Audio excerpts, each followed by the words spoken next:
Pizzeria 450. Takeaway. Ja italialainen pitäisi olla Napolitan style pizza ja mortadella. Katsotaan mitä täältä löytyy.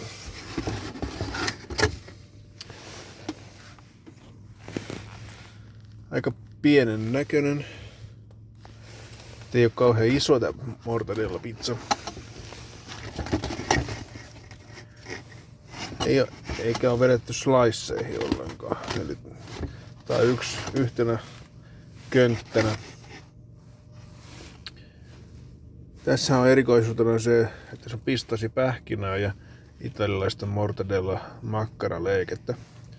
Ja sitten tässä ei ole tomaattikastiketta ollenkaan, vaan se on korvattu muilla aineksilla. No nyt ei päästä vetää slicea maistamaan, mutta onko soft and crunchy? Ei. Tää on vaan pehmeä. Tässä ei ole mitään crunchia ollenkaan. Tää on ihan pehmeä. Perinteisen italialaisen pizzan kuulisi olla vähän crunchy.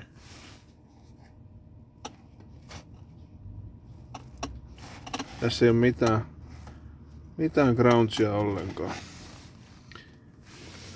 Mut semmonen. Maistetaan ja katsotaan onko se hyvä.